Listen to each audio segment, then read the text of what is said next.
Chapter 2, how your habits shape your identity, and vice versa. How your identity shapes your habits. Why is it so easy to repeat bad habits and so hard to form good ones?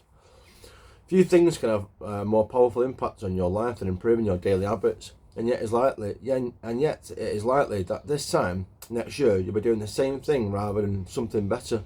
It often feels difficult to keep good habits going for more than a few days, even with a sincere effort and the occasional burst of motivation. Habits like exercise, meditation, journaling, and cooking are reasonable for a day and a day or two, and then become a hassle. However, once your habits are established, they seem to stick around forever, especially the unwanted ones. Despite our best intentions, unhealthy habits like eating junk food, watching too much television, procrastinating, and smoking can feel impossible to break. Changing our habits is challenging for two reasons. We try to change the wrong thing, and we try to change our habits in the wrong way. In this chapter, I'll address the first point. In the chapters that follow, I'll answer the second. Our first mistake is that we try to change the wrong thing. To understand what I mean, consider that there are three levels at which change can occur. You can imagine them like the layers of an onion. The first layer is changing your outcomes. The level is concerned with the changing your results, losing weight, publishing a book, winning a championship. Most of the goals you set are associated with this level of change. The first layer of changing your outcomes. This level is concerned with changing your results, losing weight, publishing a book, winning a championship, or the goal that you want. Most of the goals you set are associated with this level of change. The second layer is changing your process. This level is concerned with changing your habits and systems, implementing a new routine at the gym, decluttering your desk for better workflow, developing a meditation practice. Most of the habits you build are associated with this level. The second layer is changing your process. This level is concerned with changing your habits and systems, implementing a new routine at the gym, decluttering your desk for better workflow, developing a meditation practice. Most of the habits you build are associated with this level. And the third level, and the deepest layer, is changing your identity. This level is concerned with changing your beliefs, your worldview, your self-image, your judgment of yourself and others. Most of the beliefs, assumptions, and biases you hold are associated with this level. Outcomes are what you get. Processes are what you do. Identity is about what you believe. When it comes to building habits that last, when it comes to building a system of 1% improvements, the problem is not the level. The problem is not that one level is better or worse than another. All levels of change are useful in their own way. The problem is the direction of change. Many people begin the process of changing their habits by focusing on what they want to achieve. This leads us to outcome-based habits. The alternative is to build identity-based habits. With this approach, we start focusing on who we wish to become. So the three layers of behavioural change. So you've got the outcomes and the process and the identity. So the outcome, the process, and the identity. So with outcome-based habits, the focus is on what you want to achieve. The identity-based habits, the focus is on who you wish to become. So the identity-based habits, so the identity-based habit is the focus on who you wish to become, and the outcome-based habit is the focus on what I want to achieve. So our identity habit is what I want to become, and our outcome habit is what I want to achieve. Identity habit is what I want to become, and outcome habits, outcome-based habit, outcome, OBH, IBH. OBH is what I want to achieve. Outcome is what I want to achieve, and identity is who I want to become. Of course, it's simple. Imagine two people resisting a cigarette. When offered a smoke, the first person says, "No, thanks, I'm trying to quit." It sounds like a reasonable response, but this person still believes they're a smoker who's trying to be something else. They're hoping their behaviour will change while carrying around the same beliefs. The second person declines by saying, "No, thanks, I'm not a smoker." Small difference, but this statement signals a shift in identity. Smoking was part of their former life, not their current one. They no longer identify as someone who smokes. Most people don't even consider identity changes when they set out to improve. They just think, I want to be skinny. Outcome: if I stick to this diet, I'll be skinny. Process: then they set goals to determine they set goals and determine the actions they should take to achieve the goals without considering the beliefs that drive their actions. They never shift the way they look at themselves, and they don't realise that their old identity can sabotage their new plans for change. Behind every system of actions are a system of beliefs. The system of a democracy is founded on beliefs like freedom, majority rule, and social equality. The system of a dictatorship has a very different set of beliefs like an absolute authority and strict obedience. You can imagine many ways to try and get more people to vote in a democracy, but such behaviour change would never get off the ground in a dictatorship. That's not the identity of the system. Voting it is a behaviour that is impossible under a certain set of beliefs. A similar pattern exists whether we are discussing individuals or organisations or societies. There are a set of beliefs and assumptions that shape the system and identity behind the habits. Behaviour that is incongruent with the self. Behaviour that is incongruent with the self will not last.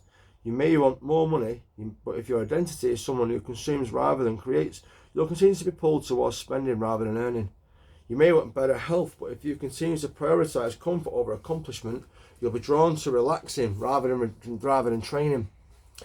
It's hard to change your habits, but if you never change the underlying beliefs that you led to your past behaviour, you have a new goal and a new plan. Yeah. It's hard to change your habits if you never change the underlying beliefs that led to your past behaviour. You have a new goal and a new plan, but you haven't changed who you are. The story of Brian Clark, an entrepreneur from Boulder, Colorado, provides a good example. For as long as I can remember, I've chewed my fingernails. Clark told me it started as a nervous habit when I was young. It started as a nervous habit when I was young. Sorry, I was just checking the camera then. It started when I was young, then it morphed into an undesirable grooming ritual. One day I resolved to stop chewing my nails until they grow out a bit. So mindful willpower alone, I managed to do it. Through mindful willpower alone, I managed to do it. Then Clark did something surprising. He asked my wife to schedule my first ever manicure, he said. My thought was, if I start paying to maintain my nails, I wouldn't chew them, and it worked. But not for the monetary reason. What happened was the manicure made my fingers look really nice for the first time. The manicurist even said that other than chewing, I had really healthy and attractive nails. Suddenly I was proud of my fingernails, and even though it's something I'd never aspired to, it's made all the difference. I've never chewed my nails since, not even a single close call, and it's because I take pride in properly caring for them. The ultimate form of intrinsic motivation is when a habit becomes part of your identity. It is one thing to say, I'm that type of person who wants this. It's something very different to say, I'm the type of person who is this. The more pride you have in a particular aspect of your identity, the more motivated you'll be to maintain the habits associated with it. If you're proud of how your hair looks, you'll develop all sorts of habits to care for and maintain it. If you're proud of the size of your biceps, you'll make sure you'll never skip an upper body workout. If you're proud of the scarves you knit, you'll be more likely to spend hours knitting them each week. Once your pride gets involved, you'll fight tooth and nail to maintain your habits. True behaviour change, identity change. You might start a habit because of motivation, but the only reason you'll stick with one is that it becomes part of your identity. Anyone can convince themselves to visit the gym or eat healthy once or twice a week, but if you don't shift the belief behind the behaviour, it's hard to stick with it. Long-term changes. Improvements are only temporary until they become part of who you are. The goal is not to read a book, the goal is to become a reader. The goal is not to run a marathon, the goal is to become a runner. The goal is not to learn an instrument, the goal is to become a musician. So it's not about, I don't want to read this book, I want to be a reader. It's like the long-term steps. I'm just going to read this book and then put it down, that's it, I'm not going to read anymore. No, in order for lifelong learning, you must continually learn. In order for me to be continually pushing myself and challenging myself to learn new things, which I feel is beneficial for myself and the others around me, I will continue to learn. So that's good. So asterisks here. The term unconscious and non-conscious and subconscious can all be used to describe the absence of awareness or thought. Even in academic circles, these words are often used interchangeably without much nitpicking for once. Non-conscious is the term I'm going to use because it's broad enough to encompass both the process of the mind we could never consciously access and the moments when we are simply not paying attention to what surrounds us. Non-conscious is a description of anything you are not consciously thinking about. Right, okay. Doing the right thing is easy. That's all the way. Doing the right thing is easy. After all, when your behaviour and your identity are fully aligned, you are no longer pursuing behaviour change. You're simply acting like the type of person you already believe yourself to be. Like all aspects of habit formation, this too is a double-edged sword.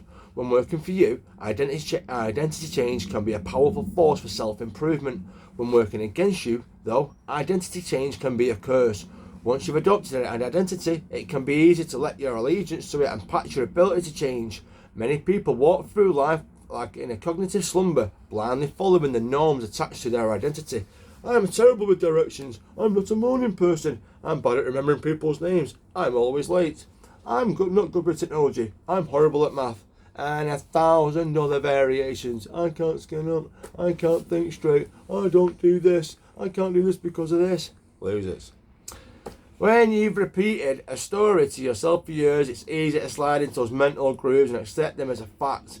In time, you begin to resist certain actions because that's not who I am. There is internal pressure to maintain your self-image and behave in a way that is consistent with your beliefs. You find whatever way you can to avoid contradicting yourself. The more deeply a thought or action is tied to your identity, the more difficult it is to change it.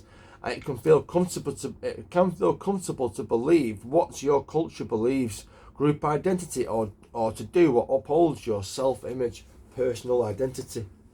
Even if it's wrong, the biggest barrier to pursue positive change at any level, individual, team, society, is identity conflict. Good habits can make rational success, but if they conflict with your identity, you will fail to put them into action. On any given day, you must struggle with your habits because you're too busy or too tired or too overwhelmed or hundreds of other reasons.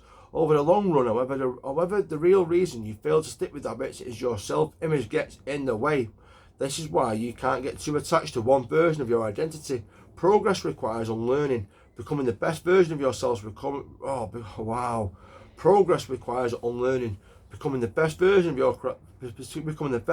yourself requires you to continuously edit your beliefs and upgrade and expand your identity. This brings us to an important question.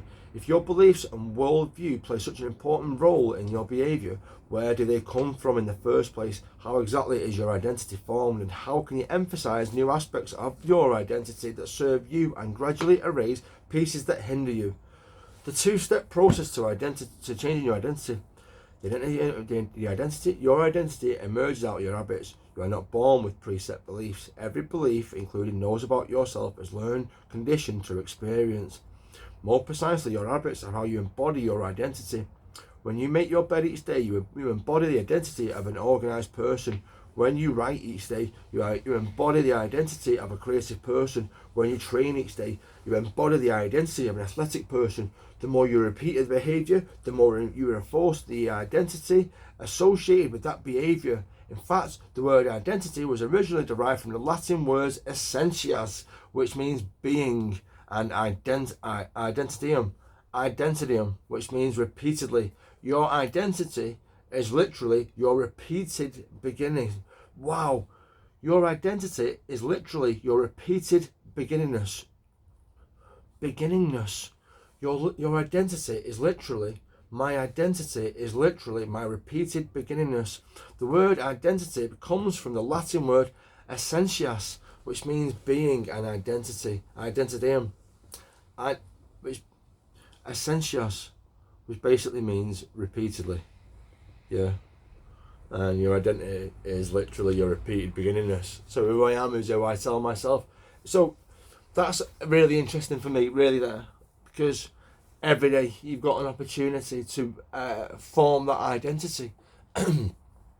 Going to bed, and then waking up, going to bed and waking up with a desire and a drive, a system, a goal, and a system in place to be the person you want to be, in order for you to succeed. With asterisks. Certainly, there are aspects of your identity that tend to remain unchanged over time, like identifying as someone who's tall or short, but even for more fixed qualities and characteristics, whether you view them as a positive or a negative light is determined by your experiences throughout life. Shitting. Whatever your identity is right now, you only have to believe it because you have proof of it. If you go to church every Sunday for 20 years, you have evidence that you're religious. If you study biology for 1 hour every night, you have evidence you're studious. If you go out to the gym in the evening, even when it's snowing, you have the evidence you're committed to fitness. The more evidence you have for a belief, the more strongly you believe it. For the most of my early life, I didn't consider myself a writer. If you were to ask any of my high school teachers or college professors, they wouldn't tell you they would tell you I was an average writer at best, certainly not a standout. When I began my writing career, I published a new article every Monday and Thursday for the first few years. As the evidence grew, so did my identity as a writer. I didn't start out as a writer, I became one through my habits. Of course, your habits are not the only actions that influence your identity, but by virtue of their frequency, they are usually the most important ones. Each experience in life modifies your self-image, but it is unlikely you would consider yourself a soccer player because you kicked a ball, or an artist because you scribbled a picture. As you repeat these actions, however, the evidence accumulates and your self-image begins to change. The effects of one-off experiences tend to fade away while the effects of habits get reinforced with time, which means your habits contribute to most of the evidence that shapes your identity. In this way, the process of building habits is actually the process of becoming yourself. This is a gradual evolution. We do not change by snapping our fingers and deciding to be someone new, entirely new. We change bit by bit, day by day, habit by habit. We're continually undergoing micro-evolutions of the self. Each habit's like a suggestion. Hey, maybe this is who I am. If you finish a book, then perhaps you're the type of person who likes to read. If you're the type of person who likes reading, you go to the gym, then perhaps you're the type of person who likes to exercise. If you practice playing the guitar, perhaps you're the type of person who likes music. Every action you take is a vote for the type of person you wish to become. No single instance will transform your beliefs, but as the votes build up, so does the evidence of your new identity. This is one reason why meaningful change does not require radical change. Small habits can make a meaningful difference by providing evidence of a new identity. And if a change is meaningful, it is actually as big. That is the paradox of making small improvements. Rehash. Every action you take is a vote for the type of person you wish to become. No single instance will transform your beliefs, but as the votes build up, so does the evidence of your new identity. This is one reason why meaningful change does not require radical change. Small habits can make meaningful difference by providing evidence of a new identity. And if a change is meaningful, it's actually big. That's the paradox of making small improvements. Putting this all together, you can see all the habits are the path to changing your identity. The most practical way to change who you are is to change what you do. Each time you write a page, you're a writer. Each time you practice the violin, you're a musician. Every time you start a workout, you're an athlete. Every time you encourage your employees, guess what? I'm a leader. Each habit not only gets the results, but also teaches you something far more important: to trust yourself. You start to believe you can actually accomplish these things. When the votes mount up and the evidence begins to change, the story you tell yourself begins to change as well. Of course, it works the opposite way too. Every time you choose to perform a bad habit, it's a vote for that identity. The good news is you don't need to be perfect. In any election, there's going to be votes for both sides. You don't need to have a unanimous vote to win an election. You need a majority. It don't even matter if you cast a few votes for bad behaviour or an unproductive habit. The goal is to simply win the majority. The goal is simply to win majority of the time. New identities require new evidence. If you keep casting the same votes you've always cast, you're going to get the same results you've always had. If nothing changes, nothing's going to change. It's a simple two-step process. Uno. Decide the type of person you want to become. Duh. Prove it to yourself for small wins. So number one, decide the type of person you want to be. Prove it to yourself by doing it with small wins. First, you decide decide who you want to be. This holds at any level. As an individual, as a team, as a community, as a nation, what do you want to stand for? What are your principles and values? What do you wish to become? These are big questions and many people aren't sure where to begin, but they do know what kind of results they want to get. To get six-pack abs, or to feel less anxious, or to double their salary, that's fine. Start there and work backwards from the results. You want the type of person that's fine. Start there and work backward from the results. You want the type of person who can get the results. Ask yourself, who is the type of person that could get the outcome I want? Who is the type of person that could lose 40 pounds? Who is the type of person that could learn a new language? Who is the type of person that could run a successful startup? For example, who is the type of person that could write a book? It's probably someone who's consistent and reliable. Now your focus shifts from writing a book, outcome based, to the type of person it becomes who is consistent and reliable, identity based. This process can lead to beliefs like, I'm the kind of teacher who stands up for her students. I'm the kind of doctor who gives each patient the time and any empathy they need. I'm the kind of manager who advocates for her employees. Once you have a handle of the type of person you want to be, you can begin taking small steps to reinforce your desired identity. I have a friend who lost over 100 pounds by asking herself, what would a healthy person do? All day long she would use this question as a guide. Would a healthy person walk or take a cab? Would a healthy person order a burrito or a salad? She figured if she acted like a healthy person long enough, she would eventually become that person. She was right. The concept of identity-based habits is our first introduction to another theme in this book. Feedback loops. Your habits shape your identity, and your identity shapes your habits. It's a two-way street. The formation of all habits is a feedback loop, a concept we explore in depth in the next chapter. But it's important to let your values, principles, and identity drive the loop rather than your results. The focus should always be on becoming the type of person, not getting a particular outcome. The real reason habits matter. Identity change is the North Star of habit change. Identity change is the North Star of habit change. The remainder of this book will provide you with step-by-step instructions on how to build better habits in yourself, your family, your team, your company, and anywhere else you wish. But the true question is, are you becoming the type of person you want to become? The first step is not what or how, but who. You need to know about who you want to be.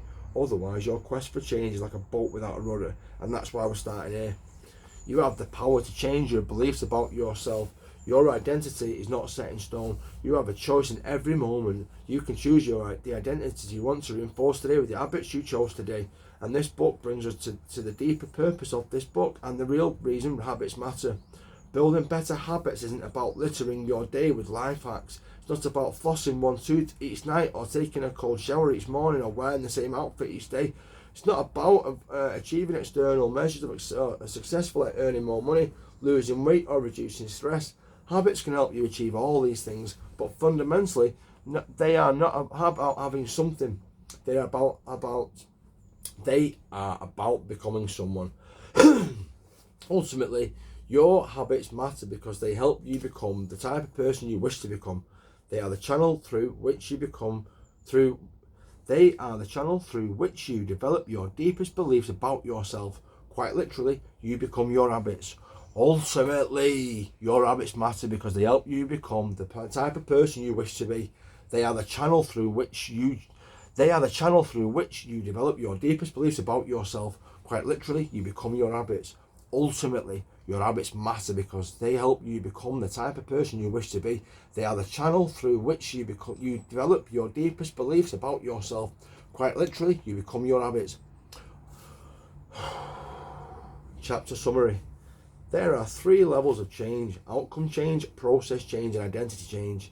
The most effective way to change your habits is to focus not on what you want to achieve, but on who you wish to become. The most effective way to change your habits is not to focus on what you want to achieve, but on who you wish to become. Your identity emerges out of your habits. Every action is a vote for the type of person you wish to become. Becoming the best version of yourselves requires you to continuously edit your beliefs and upgrade and expand your identity. The real reason habits matter is not because they can get you better results, although they can do that, but because they can change your beliefs about yourself. So there are 3 levels of change: outcome change, process change, and identity change. The most effective way to change your habits is to focus not on what you want to achieve, but on who you wish to become. Your identity emerges out of your habits. Every action is a vote for the type of person you wish to become. Becoming the best version of yourself requires you to continuously edit your beliefs and upgrade or expand your identity. The real reason habits matter is not because they can get you better results, although they can do that, but because they can change your beliefs about yourself. So, sweet, that is chapter 2. We are involved. Great book. Boom.